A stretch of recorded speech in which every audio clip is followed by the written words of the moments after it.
नमस्कार, आप देख रहे हैं आवाज इंडिया, देश की भरोसेमंद आवाज। मैं हूं पिंकी सिंह शरावत। खबरों का सिलसिला शुरू करने से पहले आइए नजर डाल लेते हैं आज की हेडलाइंस पर। अमित शाह ने बंगाल की जनता को कहा थैंक यू। चुनाव परिणामों के बाद जनता का जताया आभार।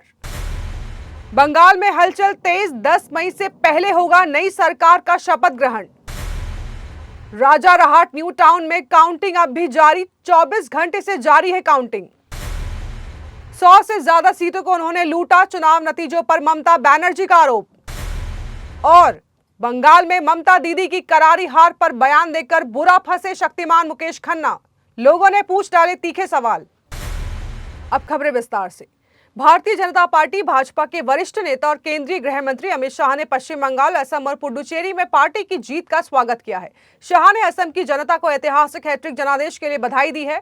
उन्होंने इसे प्रधानमंत्री नरेंद्र मोदी के नेतृत्व में पिछले 10 वर्षों में एनडीए सरकार द्वारा एक सुरक्षित, शांतिपूर्ण और प्रगतिशील राज्य के निर्माण के लिए किए गए अथक प्रयासों का सशक्त समर्थन बताया। शाह ने सोशल मीडिया पोस्ट में चुनाव परिणामों के बाद जनता का आभार जताया। पश्चिम बंगाल चुनाव 2026 में बीजेपी ने बड़ी जीत हासिल की है। इसके बाद राज्य में नई सरकार बनाने की प्रक्रिया तेज हो गई है। बताया जा रहा है कि नई सरकार 10 मई से पहले शपथ ले सकती है। 9 मई को रविंद्रनाथ टैगोर की जयंती है, इसीलिए इस तारीख को खास माना जा रहा है। सूत्रों का कहना है कि बंगाल में नई सरकार बनाने की रूपरेखा तैयार करने के लिए बीजेपी के दिग्गज नेताओं को दिल्ली में बड़ी बैठक होगी। इस बैठक में शुभेंदु अधिकारी, समीक भट्टाचार्य, भूपेंद्र यादव, सुनील बंसल, बिप्लब देव और अमित मालवीय शामिल होंगे। ये सभी नेता गृह मंत्री अमित शाह और पार्टी अध्यक्ष नितिन नवीन के साथ मिलकर राज्य की भविष्य की राजनीति की दिशा पर चर्चा करेंगे। बताया जा रहा है कि ये महत्वपूर्ण बैठक आज देर रात या फिर कल हो सकती है। पश्चिम बंगाल में बीजेपी पहली बार सरकार बनाने जा रही है। बीजेपी ने 206 सीटों पर जीत हासिल की है, मगर बंगाल में एक सीट ऐसी भी है जहां रात भर काउंटिंग चली, लेकिन नतीजे का इंतजार अब भी है। वो seat Rajarhat new town seat है। यहां काउंटिंग अभी भी जारी है। 17 राउंड की काउंटिंग हो चुकी है, जबकि 1 राउंड की गिनती बाकी है। यहां टीएमसी के तपस चैटर्जी और बीजेपी के पीयूष कनोडिया में कड़ी टक्कर है। इस सीट से टीएमसी के तपस चैटर्जी आगे चल रहे हैं। दोनों के बीच 323 वोटों का मार्जिन है। असम में बीजेपी ने लगातार तीसरी बार सरकार बनाई है, जिसमें मुख्यमंत्री हिमंता बिस्वा शर्मा ने अपनी हैट्रिक जीत दर्ज की है। इस चुनाव में बीजेपी को न केवल पारंपरिक सीटों पर सफलता मिली है, बल्कि मुस्लिम बहुल सीटों पर भी कमल खिला है, जो पार्टी के लिए एक महत्वपूर्ण उपलब्धि मानी जा रही है।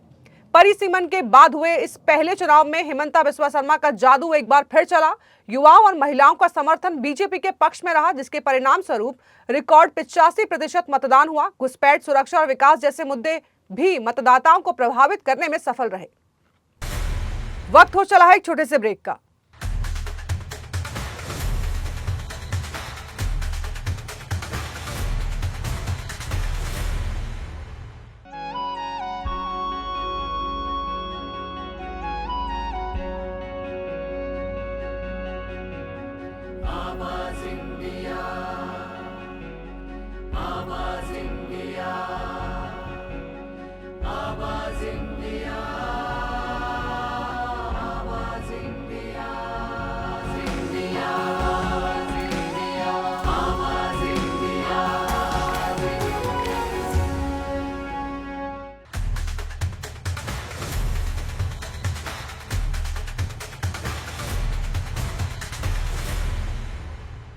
ब्रेक के बाद आप सभी का स्वागत है। बढ़ते हैं अगली खबर की ओर। पश्चिम बंगाल की राजनीति से इस वक्त की बड़ी खबर। मुख्यमंत्री ममता बनर्जी ने चुनाव परिणामों को अनैतिक करार देते हुए भाजपा पर गंभीर आरोप लगाए हैं। ममता बनर्जी का दावा है कि काउंटिंग सेंटर पर उनके साथ बदसलूकी की गई। ममता बनर्जी ने कहा कि 100 से अधिक सीटों पर जनादेश को लूटा गया है। उन्होंने आरोप लगाया है कि चुनाव आयोग और भाजपा ने मिलकर गड़बड़ी की है।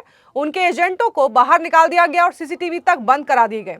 इस मामले पर विपक्षी एकजुटता भी देखने को मिल रही है। लोकसभा में नेता प्रतिपक्ष राहुल गांधी ने ममता बनर्जी का समर्थन करते हुए कहा है कि असम और बंगाल में चुनाव चुराया गया है। उन्होंने इसे संस्थाओं की चोरी करार दिया। वहीं सपा प्रमुख अखिलेश यादव ने भी हमला बोलते हुए इसे जनमत की लूट बताया है। ममता बनर्जी ने संकल्प जताया है कि वे इस हार को स्वीकार नहीं करेंगी और जबरदस्त वापसी करेंगी। पश्चिम बंगाल चुनाव नतीजों के बाद अभिनेता मुकेश खन्ना ने दिया है बड़ा बयान। अपनी बेबाक राय के लिए मुकेश खन्ना बीजेपी की जीत पर खुशी जताते हुए कह गए कि यह सिर्फ जीत नहीं बल्कि दीदीवाद का पर्दाफाश है। उन्होंने दावा किया है कि इस नतीजे ने बंगाल को गुंडा राज से मुक्त किया है और लोकतंत्र की वापसी कराई है। इतना ही नहीं, उन्होंने ये भी कहा कि यह बंगाल अपने गौरवशाली अतीत और सांस्कृतिक विरासत की ओर लौटेगा। अंत में उन्होंने अगला लक्ष्य पंजाब और केरल को बताया। अमेरिकी राष्ट्रपति डोनाल्ड ट्रंप ने प्रोजेक्ट फ्रीडम के तहत हॉर्मुज जलडमरू मध्य में फंसे जहाजों को निकालने का आदेश दिया है, जिसमें 15,000 सैन्यकर्मी शामिल होंगे। इधर युद्ध के तनाव के बीच ईरान की कमर टूट गई है। वहां महंगाई 180% तक बढ़ गई है। अब तक लगभग 20 लाख लोगों की नौकरियां जा चुकी है। पूरी दुनिया की नजरें अब इस क्षेत्र पर टिकी है, क्योंकि एक छोटी सी चूक भीषण महायुद्ध में बदल सकती है। बॉलीवुड के king of drama Karan Johar ने एक बार फिर सबको हैरान कर दिया है, लेकिन इस बार वजह कोई फिल्म नहीं बल्कि उनका अनोखा फैशन डेब्यू है। करण ने हाल ही में एक ऐसे अवतार में नजर आए जिसकी चर्चा हर तरफ हो रही है। उन्होंने पहना था मशहूर डिजाइनर मनीष मल्होत्रा का डिजाइन किया हुआ एक बेहद खास गाउन। इस गाउन की खासियत यह है कि ये एक महान चित्रकार राजा रवि वर्मा की कालजयी पेंटिंग से प्रेरित है। वही शाही अंदाज, वही बारीकियां और वही भारतीय संस्कृति का जादू। मनीष मल्होत्रा की कलाकारी और करण का कॉन्फिडेंस, इस फ्यूजन ने रेड कारपेट पर मानो आग लगा दी हो। लोग इसे आर्ट इन मोशन कह रहे हैं। तो देश और दुनिया की बड़ी खबरों में फिलहाल के लिए इतना ही। जुड़े रहिए आवाज इंडिया के साथ, जल्द होगी मुलाकात। तब तक के लिए नमस्कार।